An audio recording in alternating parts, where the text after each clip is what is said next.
started. Good evening all to the 106th session of the weekly huddle. I'm Anoop, your host for this session, and joining me today is my colleague and co-host Praneeth. Almost all of you have been the regular attendee of our weekly huddle. Today we are talking about a clinical case which is again very common, and most of us we kind of know how to deal with these cases, but I still thought it is worth discussing these because we need to learn how each one of us takes this case, and I'm sure that there will be a little bit of difference in how we approach these simple cases, and maybe learn a few tips and tricks from each other. So the case for today is a 28-year-old female. She is an IT professional. She is working from home since the COVID pandemic, and since then she had been pretty much restricted in terms of physical activity. She recently started noticing palpitations and high resting pulse rate. She can't really recollect when exactly it started, but she would say maybe a few months, maybe 2-3 months, maybe longer. She does not have any other issues. She just feels that her heart is racing, and whenever she checks her pulse rate with a pulse oximeter, it's always more than 100. It's 110, 120, sometimes even higher. She otherwise is able to carry on with her routine activity. She's able to engage in her work, and she feels okay. She is unmarried, and she stays with her parents. She actually had routine blood work done as a part of office annual workup that was close to 6 months back. And those tests were unremarkable. I had access to those lab works, and they were normal, particularly her hemoglobin, her random sugar, TSH, all of those were done, which were normal. She didn't have any cardiac workup done. She didn't have any other imaging done, just a routine lab work that was done. At that time, when she had this workup done, she does not recollect having these palpitations. She remembers that she was feeling fine at that time.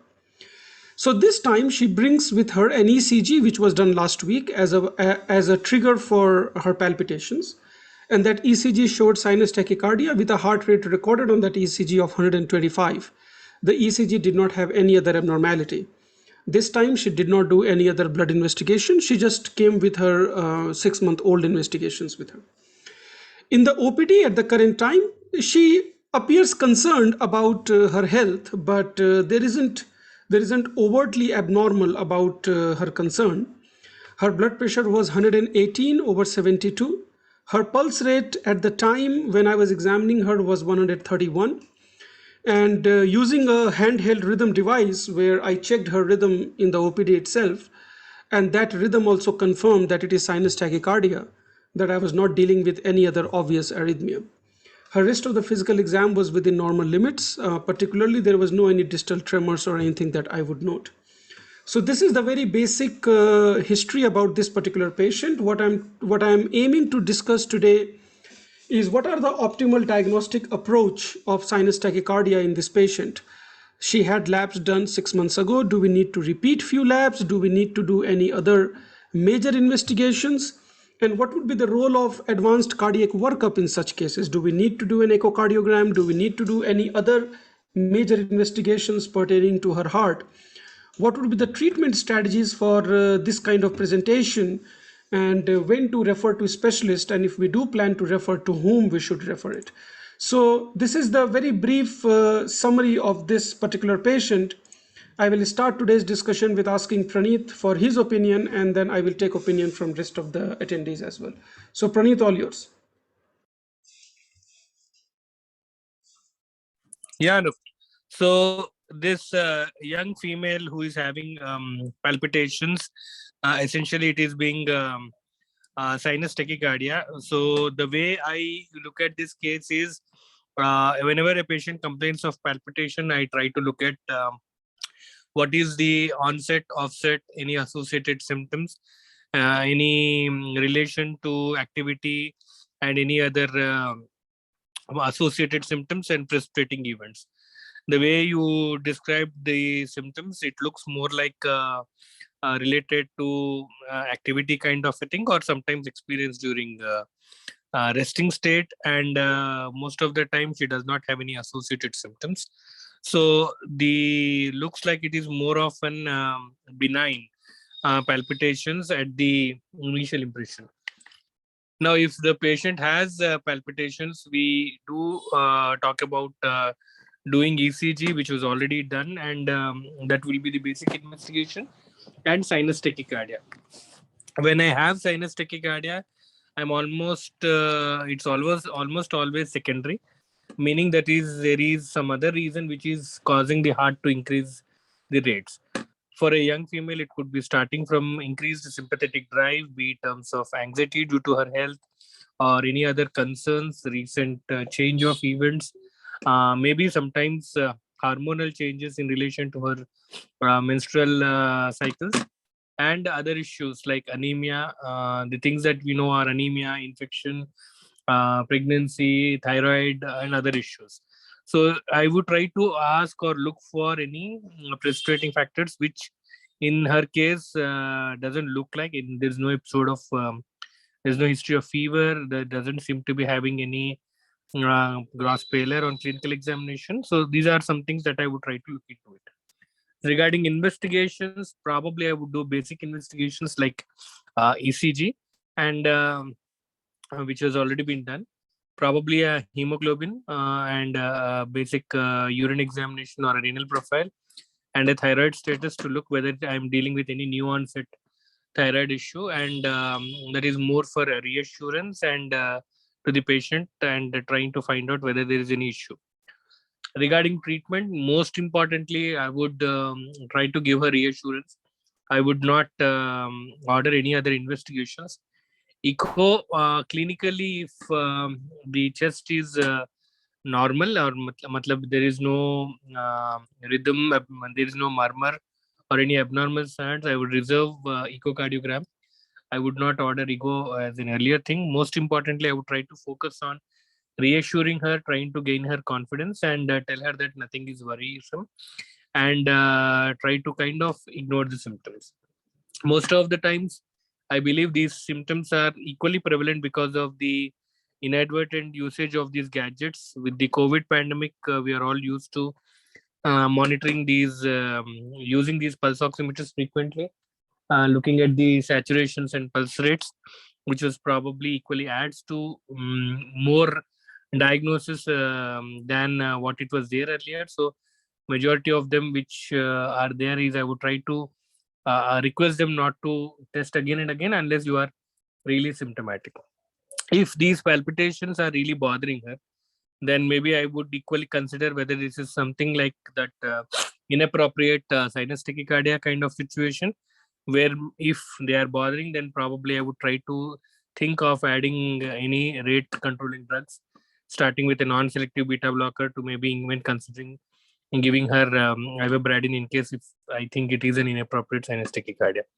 But so far, for these set of patients, I refrain from adding any of them. Most of the times, I reassure them regarding a referral to some specialist, because me being cardiologist, I do not see any other reason to refer to any other specialist like any electrophysiologist. Maybe in case if there is any remote suspicion of any ongoing arrhythmia, and probably to give her reassurance that it is all normal, I would order Holter for her to demonstrate more in terms of reassuring the patient that the circadian rhythm of heart rates or the resting heart rates being coming down during sleep, and saying that these are all normal is what probably I would say. So special investigations, maximum I would ask for Holter, and if symptoms continue to rule out any abnormalities, I would ask echo. Other than that, most importantly, I would focus on reassurance rather than doing any investigations. So that is the take on this patient by me, Anoop. Pranit, what is your thought of doing psychiatry evaluation on these patients? Do you reserve it for future discussion, or you kind of play it around? How do you work your way in these kind of situations? At least not in the earlier instance. I would not bring up the psychiatric consultation. I would try to ask whether she has any stress, is she worried about in relation to work, family, stress, finances, etc. And I would try to take a hint of it. And as I said, mostly I would reassure her in the first instance. But in case if she continues to do this thing, then probably I would refer her to a psychiatrist, maybe in the second or third instance, but not at the first instance if her symptoms continue. And how much do you think this work from home is contributing to her symptoms? Could be, because most of the time these work from home attitude or the behavior by default leads to reduction on physical activity.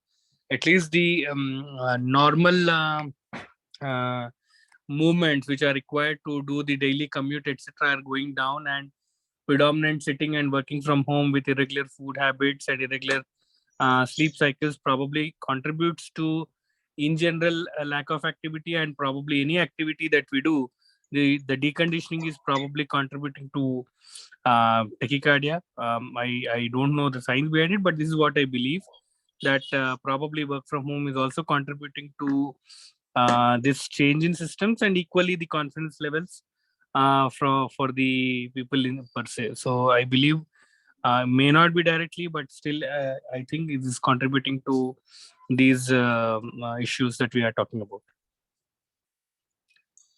Thank you, Praneeth. I will move on.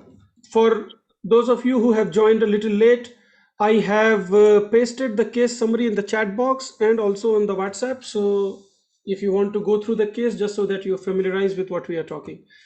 And I will ask Shankar sir to give his opinion. Many of the times these patients, they first are seen by general physician either as a trigger for symptom evaluation or sometimes just a part of routine checkup.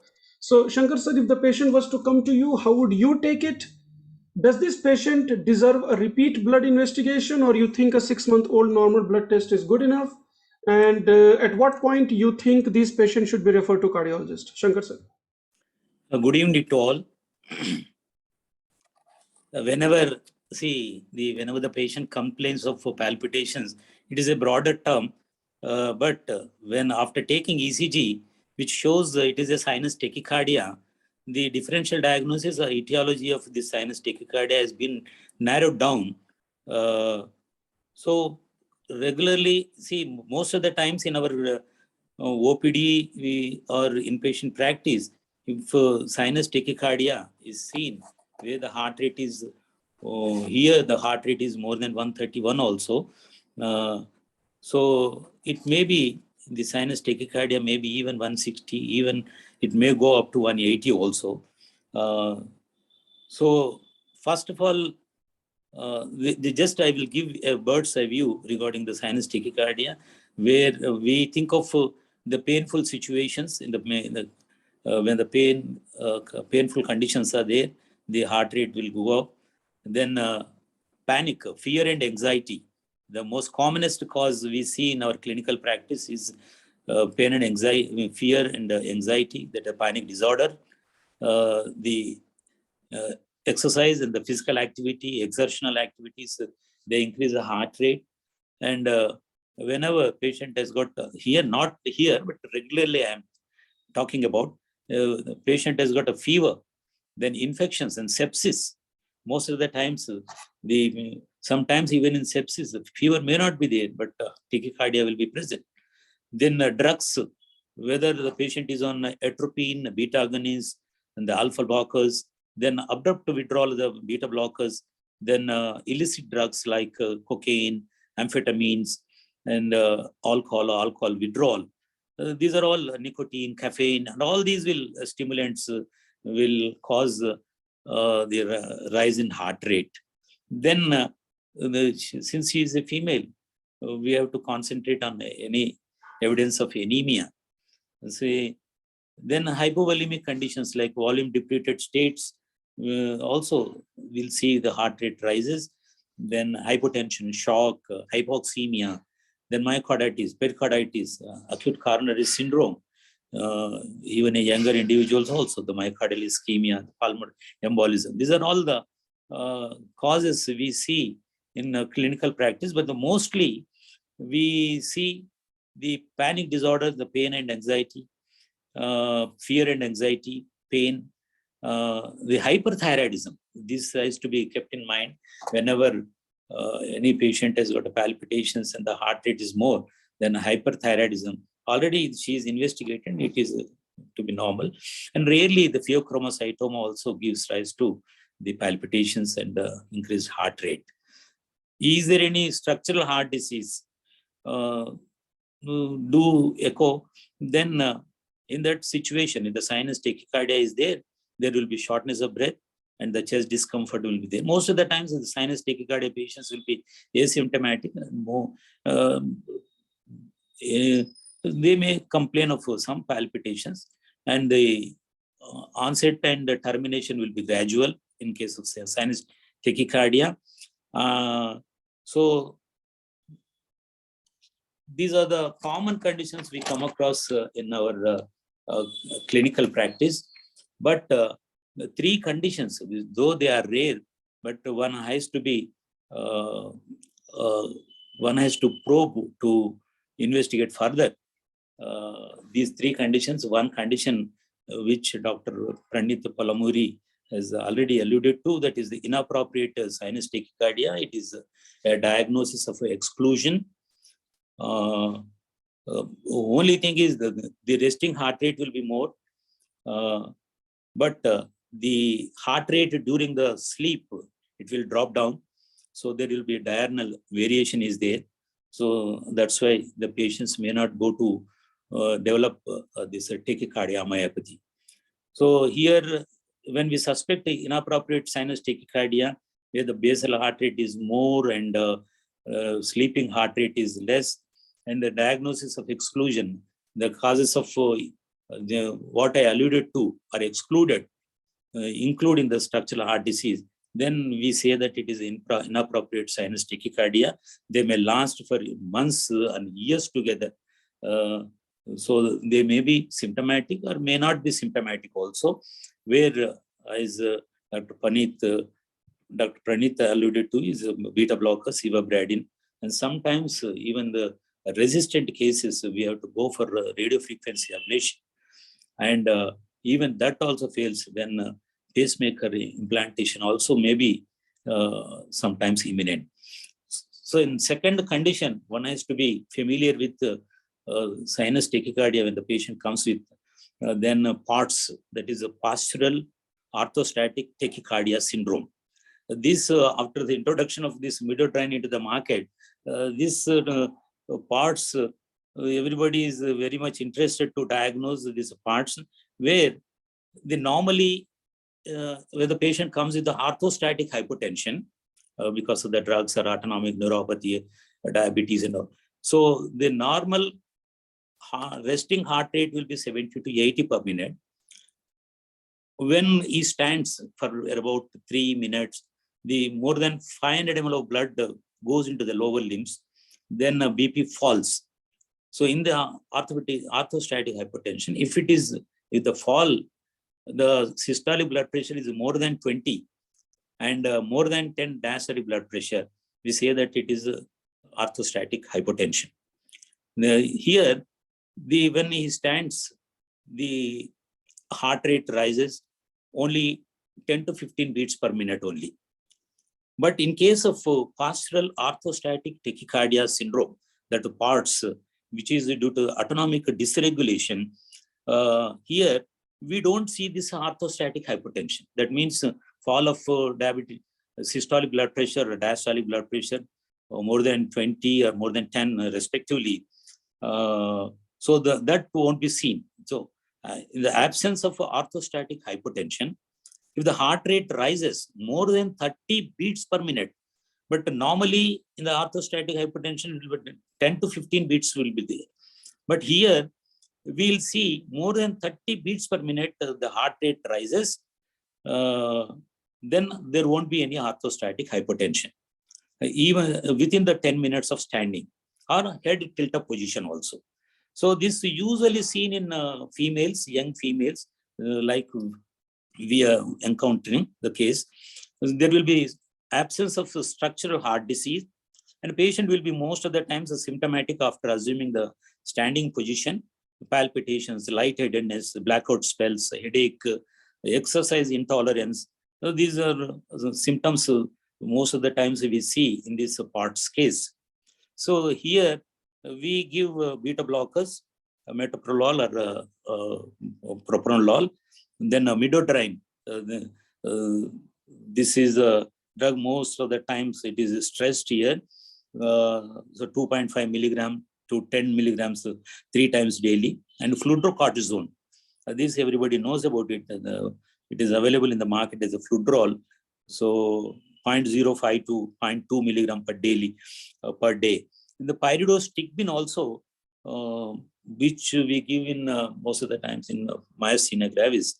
So here also this pyridostigmine can be given. So this is regarding the parts of postural orthostatic tachycardia syndrome, where we ask the patient to stand up for 10 minutes. Then the baseline heart rate will see. If it is more than 30 beats per minute, then if there is no orthostatic hypotension, then we call it it's a postural orthostatic tachycardia syndrome. Then the third variety we encounter most of the time, it confuses also the clinical practice when the patient comes with the sinus tachycardia, that is SANRT, that is sinus sinoatrial node reentry tachycardia. This is usually diagnosed by the electrophysiological studies only. Here the heart rate will be regular, rapid pulse and heartbeats on a physical examination. The ECG shows P waves with a rate between 100 to 150 beats per minute. P waves are virtually identical to those observed in the sinus rhythm. This usually is paroxysmal with abrupt onset.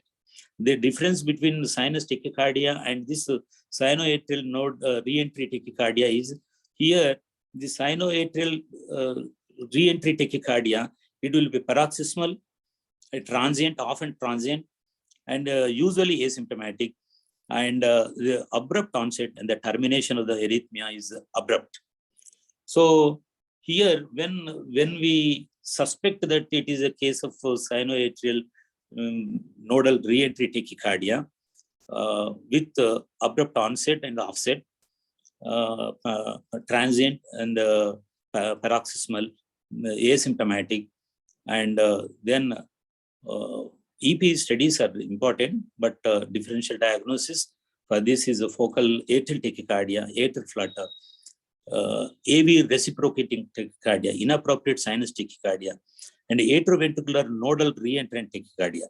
So here, when after EP studies, when we say that it's a SANRT, sinoatrial node reentry tachycardia, then with the vagal maneuvers or with the IV adenosine, it may be acute termination may be there. Then in chronic suppressive therapy, then it will be by giving verapamil or beta blockers, or combination of verapamil and the beta blockers. And if it doesn't respond, then we can go for amiodarone, and sometimes radio frequency ablation is also necessary. These three conditions are very rare, but one has to keep in mind this inappropriate sinus tachycardia, the postural orthostatic tachycardia syndrome, and the SANRT, that is sinoatrial node reentry tachycardia. And only one word about, because we physicians only at the bedside only, we don't have any EP lab. So we diagnose only at the bedside when we confront a patient of sinus tachycardia with the ECG, where sometimes the P waves are not discernible. The T waves and P waves will be merged, and whether it is supraventricular paroxysmal supraventricular tachycardia, AVRT or AVNRT or SNRT. So where we do carotid massage, we resort to vagal maneuvers like even Valsalva maneuver. Then the sign, if it is sinus tachycardia, it will gradually slows down. This everybody knows about it, but the only thing is for the audience sake, it again accelerates to its previous rates on cessation of this enhanced vagal tone. So whereas the AVNRT or AVRT or the SNRT, they abruptly terminate with the these vagal maneuvers, or sometimes AV nodal blocking agents also we give, like verapamil or adenosine, whether these will be terminated or not. One word, the slowing of the sinus rate, and it allows a definite identification of the P waves. So sometimes when we confront 2:1 atrial flutter, typically it mimics a sinus tachycardia. Then with these vagal maneuvers or the AV nodal blocking agents, the sinus P waves are discernible and the flutter waves are seen. So likewise, the PSVT, the paroxysmal supraventricular tachycardia, AVRT or AVNRT may be terminated. This is regarding the carotid sinus massage, the Valsalva maneuver or vagal maneuvers. Then AV nodal blocking agents we give in the when the patient comes with the sinus tachycardia to differentiate from other mimicking tachycardias, where very difficult to. So even in that situation also, if it is difficult enough, then we refer to EP specialist. They will take them to EP lab and then they will investigate further to diagnose atrial flutter and the SNRT, focal atrial tachycardia, atrial flutter, and the AV reciprocal tachycardia, inappropriate sinus tachycardia, and the AV nodal reentrant tachycardias. All these will be discernible in the EP lab. This is regarding my approach, and commonly this the index case, it appears to be purely, it's a panic disorder. Most of the times young females, unmarried, and IT professionals whom we diagnose at neurasthenia, cardiac neurasthenia or Da Costa syndrome, where we give some anxiolytics, and most of the times it will be settled down. So if the persistent, then we have to investigate further the etiological factors for the sinus tachycardia. If they are also come normal, as in this case, then we can subject for 2D echo to see the any structural heart disease. Then we should think in terms of inappropriate sinus tachycardia or POTS. We have to investigate in the SNRT by EP study. Thank you, one and all. Thank you so much, sir, for the overview. The floor is open for discussion. If anybody has got any questions or comments, please feel free to either raise your hand or put your comments on the chat box while I continue my discussion with the rest of the attendees. So Vijay Reddy sir is here with us. Vijay sir, this patient, if she was to come to you, I know Shankar sir has mentioned a lot of pathologies related to abnormal rhythm. In this particular case, at least the ECG that I have read seems like sinus. But if the patient was to come to you, how would you take up? Is ECG enough for you to make a diagnosis of sinus tach, or would you be challenging that diagnosis? Would you be going through the route of what Shankar sir mentioned in terms of triggering more actions to look for if it is really a sinus tach or if it is something else, or is it run of a mill sedentary patient with resting heart rate that is high? How would you take up this case, sir? Good evening, everybody. Here, the clinical scenario is a 26-year-old young female who is having resting heart rate of more than the 125 with history of palpitation. So, given the clinical scenario, I will take a detailed clinical history which gives in a patient is a software engineer, the sedentary life, work from home, all this indicates, and they are all provocative for a generalized anxiety disorder. So the most likely cause in this patient, the cause for resting heart rate is. So initially, I would not order any elaborate investigations. I would ask for her hemoglobin. I will search for any infection, and I will search for any thyroid abnormal. These are the basic investigations I will ask in the initial setup.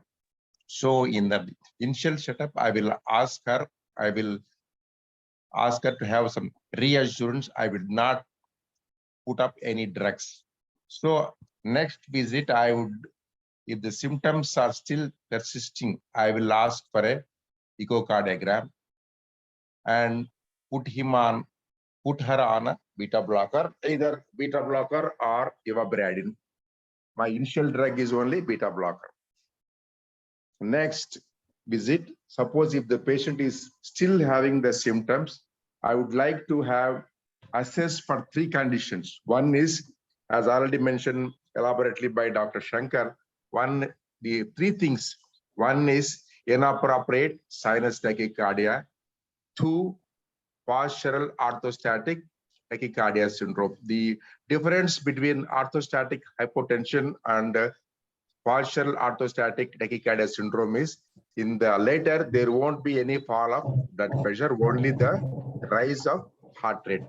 Third thing is, I would rule out this pheochromocytoma, which also causes tachycardia and the sinus tachycardia. So these are the 3 things I would like to do. The only arrhythmia that closely mimics sinus tachycardia is sinus node reentrant tachycardia, which is a rare possibility. Rare diagnoses are always wrong. So I would not, I would kept that diagnosis at the last. So I will go for the basic investigation, reassure her. If the symptoms still persist, I would ask her to have a psychiatry consultation. Thank you. Thank you so much, sir. Yeah, thank you so much, sir. If anybody has got any questions or comments, please feel free.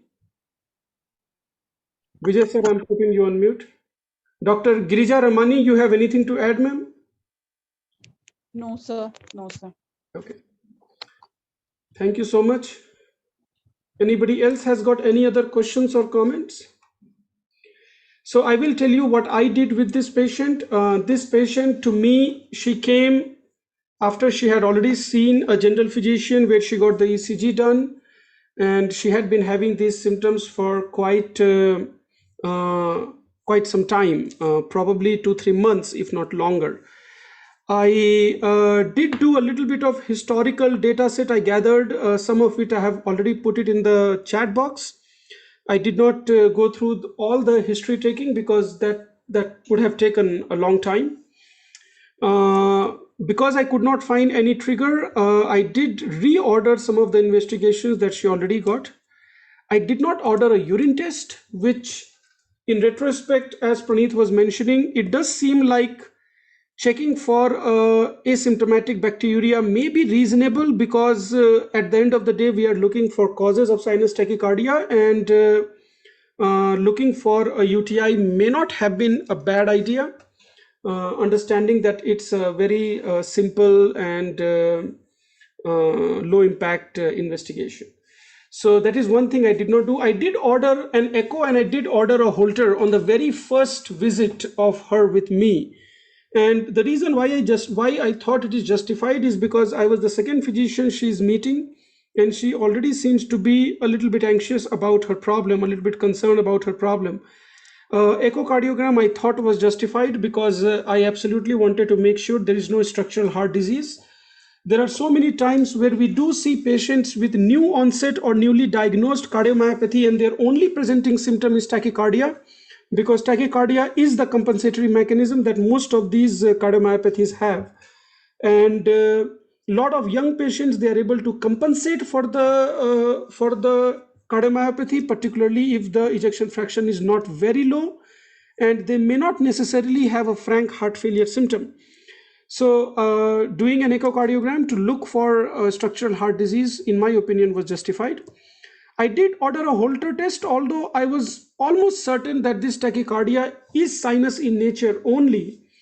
And the reason why I ordered Holter test was for reassurance. so that I could demonstrate that there is a nightly drop in her heart rate.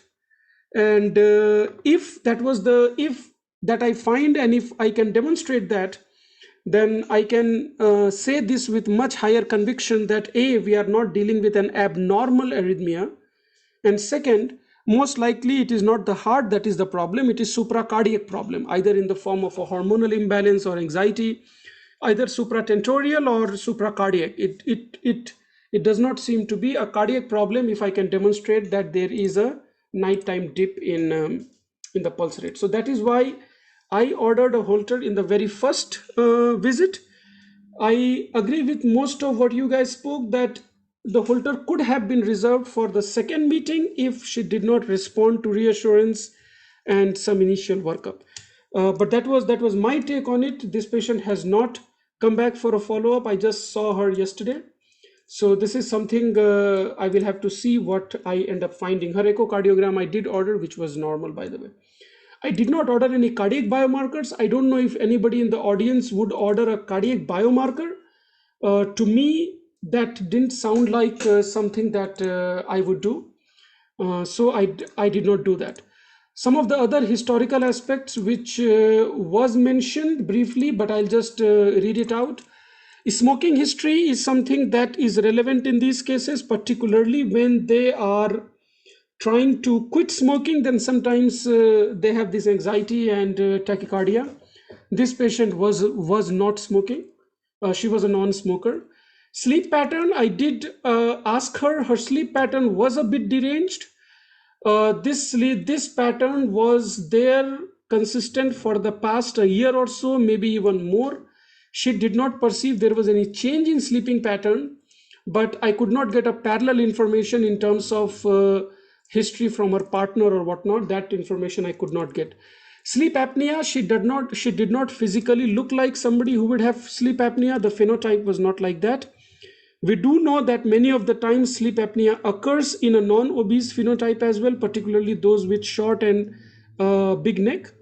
She did not fit into that criteria, although I did ask her about sleep apnea syndrome as well. Again, parallel information was not available. I did not order a sleep study on her, again, because I thought her sinus tachycardia was more physiological than anything else. One of the things I would ask my attendees about the role of physical therapy in these particular subset, whether asking them to engage in routine physical activity, whether that has got a role in reducing these tachycardia syndromes by itself. That is something, if anybody has got any insight, please feel free to share with us. Pain, fear, and anxiety that Dr. Shankar mentioned, at least pain, she didn't complain of anything.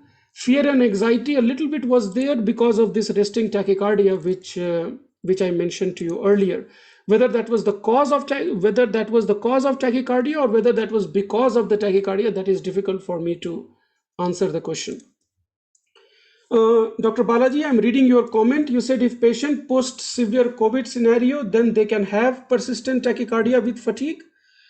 What would the approach be? I don't know, Dr. Balaji. Maybe you can unmute yourself. You can share your thought. What would you do in this kind of subset? This patient did not have a COVID infection. She did get both the COVID vaccine though. What is your thought? What do you do in these kind of situations? Post-COVID, let's say a patient had 3 months back COVID, otherwise all okay. Now they have sinus tachycardia with fatigue. We typically buff it up by saying it is a post-COVID syndrome or something, or a long COVID syndrome. But anything you can share, what do you do in this subset? The very reason was asking this question was based on a patient I saw recently. This patient was also post-COVID, and we also thought of the similar way that it was just persistent sinus tachycardia secondary to long COVID syndrome. But everything else was normal. Physical examination, vitals, everything was normal. Only fatigue and tachycardia was the only thing she said. And 2 weeks after that, she presented with a massive pulmonary embolism. So I'm a final year medicine resident. So I was not really sure should we over investigate in the first instance or should we not do it? That's always a question that I had after seeing this. So that's why I wanted to know from the elite audience group here. Dr. Vijay, I think what you mentioned is very, very relevant and equally concerning for all of us. I'm going to ask this question both to Praneeth as well as to Vijay sir. We have seen in the last 2 years, we have seen at least few unexpected deaths, and at least one, if not a few of them, were so-called implicated as fatal acute pulmonary embolus. In the COVID scenario, we have been quite mindful of this thrombotic phenomena. And we all know that one of the very early signs of pulmonary embolism is sinus tachycardia. And this patient is having these symptoms for about 2-3 months now, so unlikely. But do you think we should over-test these patients? Do you think there is a role of checking D-dimer in these patient subset just to be on the safer side, even if we don't have a diagnosis or a history of COVID? Because as you know, a lot of these patients can have asymptomatic COVID, they won't even know. In the current context, can we justify checking D-dimer in such patients? Maybe Praneeth can go first and then Vijay sir can go next. Yeah, Anoop. I get the thought process what Dr. Balaji was sharing, that if you missed a patient who you brush it off saying that it is something which is normal and you end up having patient pulmonary embolism, I can understand having that feeling of guilt that we missed a major diagnosis. But if you look at the pulmonary embolism diagnosis also per se, we have these algorithms, we have these risk scores and whatnot to give you a clinical probability of pulmonary embolism. And the way you describe the patient, the suspicion of pulmonary embolism is very low. The probability of having pulmonary embolism is very low. Now, having said that, what led to her pulmonary embolism? These are some of those extremes in the statistical curve where they do come without any other criteria being fit in. That is where we do not say that all these guidelines or scores are not 100% accurate. In a given patient, it is there. Uh, Now, how do we suspect pulmonary embolism? COVID. Now, this patient does not have any history of COVID, but finding these patients who do not have history of COVID is also less likely because most of the patients did get infected with COVID. So with that history, now we equally cannot brush it. And the long COVID or the COVID symptoms, we keep listening. Now equally there are increasing number of cases Omicron. So the COVID story is going to come back again. And how do we deal with these issues is definitely a lot of uncertainty is there. You mentioned about D-dimer. Again, this is something which we do see frequently. In fact, we wanted to do a session on these elevated D-dimer itself, but because we could not get anything, we are still waiting for it. But the point of D-dimer checking is also quite prevalent. There are people who were found to be having elevated D-dimer even after years after their, even after 1 year post their COVID illness. The relevance again is not clear whether patients do have a risk of thromboembolic events, whether we need to give them thromboembolic prophylaxis. A lot of questions unanswered. And I believe the D-dimer numbers also should not be interpreted at one point, but rather if we monitor serial measurements, then we can make some sense. So regarding this patient, I see this as one of those extreme events where without any index symptoms, patient did have pulmonary embolism. So if did we miss pulmonary embolism in this patient? Probably no. It is something like this is an exception, and I don't think we should be changing our practices or generalize practice patterns based on one index symptom. And but we need to be equally mindful on these things, that these surprises are always there, and that is what makes medicine, makes us being humble and take everything into consideration. So that is my take on this, Anoop. Vijay sir, what is your thought? Do you think we should over test a little bit in the current scenario so that we don't miss these kind of unfortunate events? Because then the second question is going to come, that what if the D dimer is elevated, then what do we do next? Vijay sir, you mind? Okay, maybe I'm not able to get connected to Vijay sir. Anybody wants to share their thoughts? Shankar sir, what do you think? See, whenever post-COVID patients, see, the COVID itself is a predictably unpredictable disease. The long COVID, post-COVID, everybody knows about it. When the patient comes with tachycardia, most of the times, I think in terms of subclinical myocarditis, maybe there. Then, or there may be some sympathetic surge, the catecholamine surge will be there, so that will give rise to the tachycardia. And third thing, the same patient has gone into pulmonary embolism at a later date. So earlier, after discharge, we used to continue rivaroxaban or apixaban for 3 months, for 6 weeks only. But of late, we have seen many cases succumb to death with the pulmonary embolism or some myocardial infarction post-COVID. So I prefer to give the anticoagulants, rivaroxaban, the Novax or Dovax, rivaroxaban or apixaban. Then give it for minimum 3 months to 6 months. Because they are very safer, and we can prevent such undesirable effects post-COVID. So the sinus tachycardia, what we have seen post-COVID is probably, we don't know, it may be a subclinical myocarditis or some autonomic dysregulation where there is a sympathetic surge will be there. And the embolism can be averted with the usage of rivaroxaban or apixaban for 3 to 6 months. Thank you, one and all.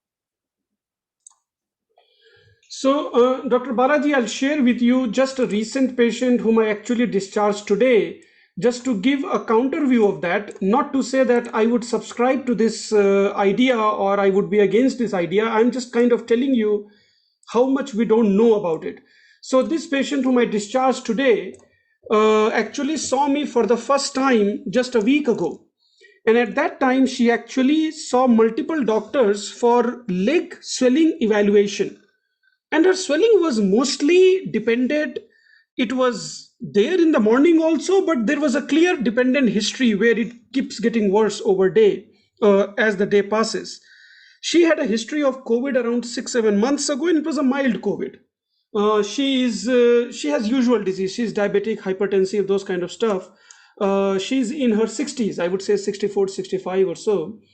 She saw a vascular specialist for this swelling because her physician referred her to. And vascular specialist did ultrasound and everything to look for DVT or venous reflux. And he could not find anything. And in the order set, he ordered echo and all stuff. He also ordered D dimer, where there was no any history of shortness of breath and whatnot.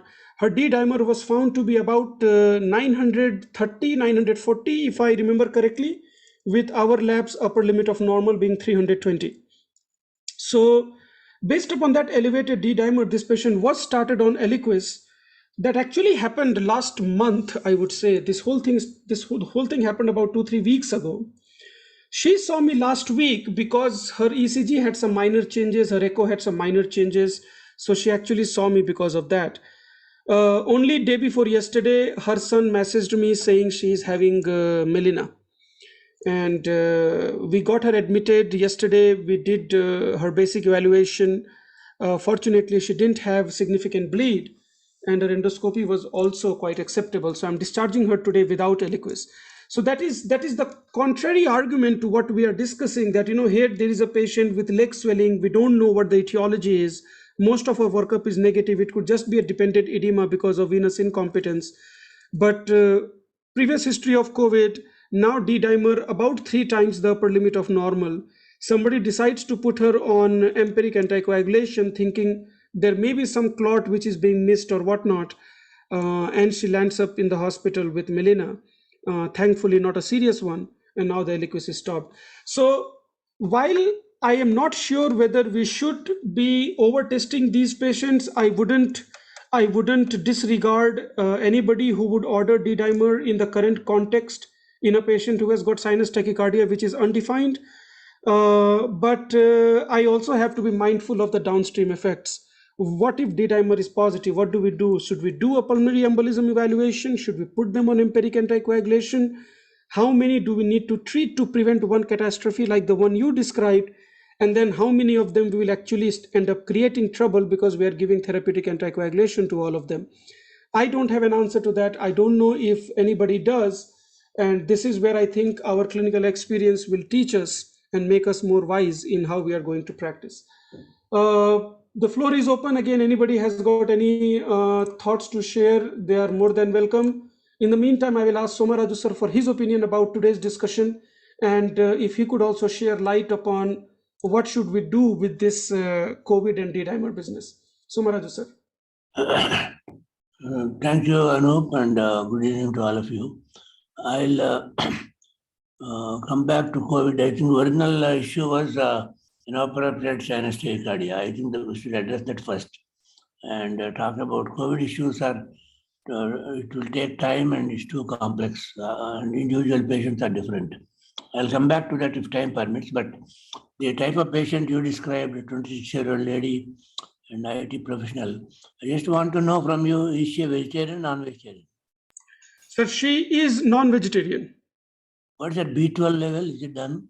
Sir, I did order that yesterday only. I have not got the report yet. She's yet to come back to me. This is not an uncommon problem. We see significant number of patients for a period of years we have been seeing, and as recently as 3 weeks ago, I saw one patient something similar. And then you find, apart from many issues already discussed, they have inappropriate sinus tachycardia. And then after you ruled out all the possibilities, particularly important is also vitamin B12 deficiency. Once that is corrected, there will be significant improvement in some of them. And they do need a beta blocker or a small dose of beta blocker plus ivabradine. Most of them do improve. They have an element of anxiety. They have some sleep problems, etc. And their lifestyle alterations like physical activity, exercise, and yoga and mindfulness meditation, whatever it is, all those things do help. The patient is complained. I almost never had the occasion to refer these patients to a psychiatrist. I think we should avoid it actually. And the type of drugs psychiatrists automatically give, they feel even worse, both psychologically as well as by the type of drugs they give can start producing more arrhythmias on a patient who has a sinus tachycardia. We should avoid unless the special situations. This type of simple patient that you described should almost never be referred to a psychiatrist. We should deal with them ourselves.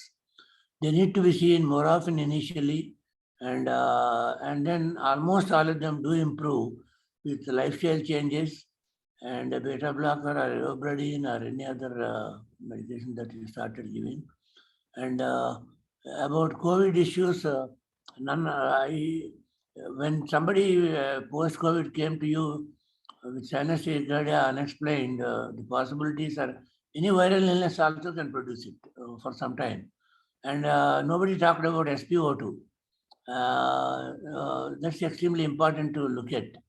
And then you have to individualize and then accordingly deal with them. We have no straightforward, simple answers in post-COVID situation. I'll leave it here. Thank you. Sir, one of the discussion that came for this particular patient who does not have a established previous diagnosis of COVID, can we justify checking D-dimer in these cases because we understand that by this time almost the entire population is exposed to COVID, even if it is asymptomatic? And when we are dealing with when we are dealing with sinus tachycardia of unknown etiology, we should be thinking of some occult thrombotic phenomena or whatnot, or do you think it's an overkill? Non-COVID patient, what do you think, sir? In your patient, in the patient that you described, it's an overkill. It's an overkill. SpOT is above 95, 98%, and there only sinus tachycardia, nothing else. D-dimer has no meaning at all. Perfect. Thank you so much, sir. I think, Dr. Balaji, you got your answer from Somaraju, sir, that I also, if I have to take a side, I will also probably err on the side of not testing.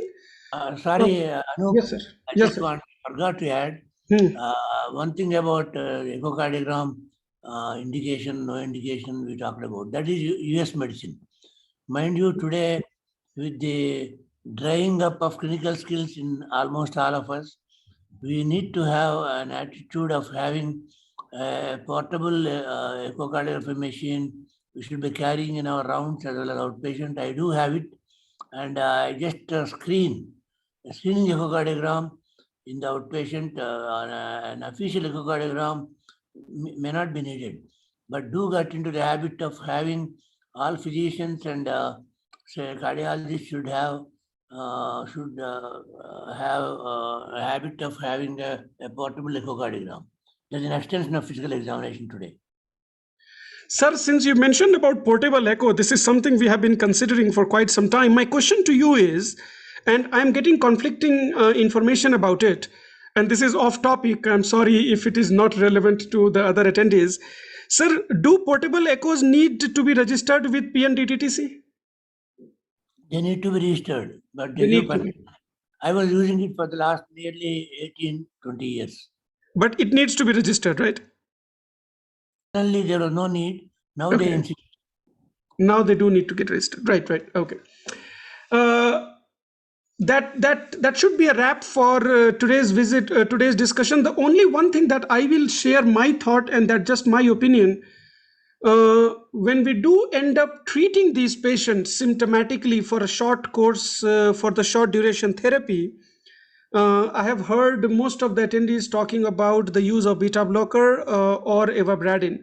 I would only add a word of caution for evabradine, that evabradine is associated with high risk of atrial fibrillation, particularly if we are trying to suppress sinus tachycardia quite strongly, I would say.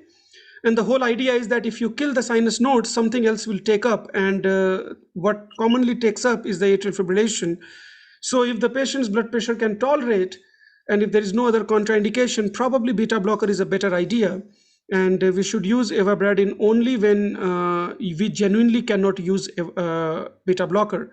Truly speaking, this patient ideally should not be on any rate control drugs.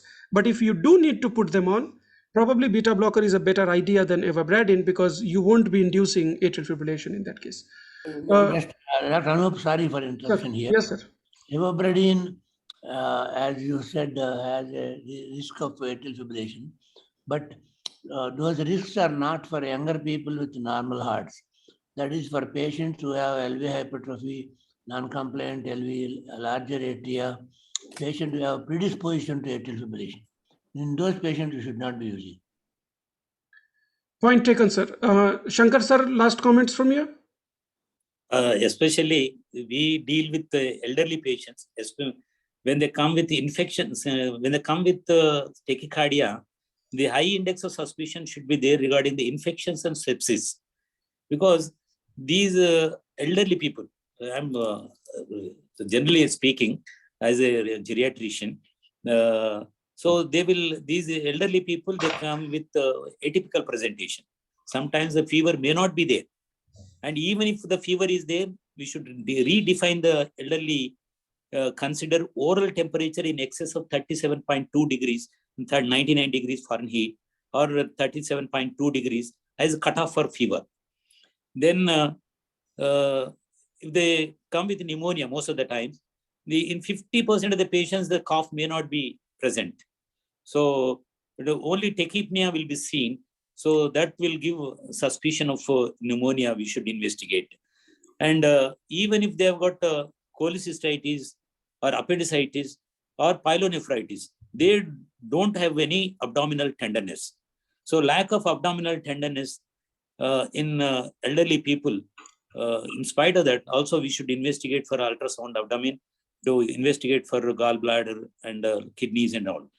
And so my take home in this sinus tachycardia seminar, so elderly patients, if they come with the tachycardia, infections and sepsis should be suspected, and the atypical presentations will be there.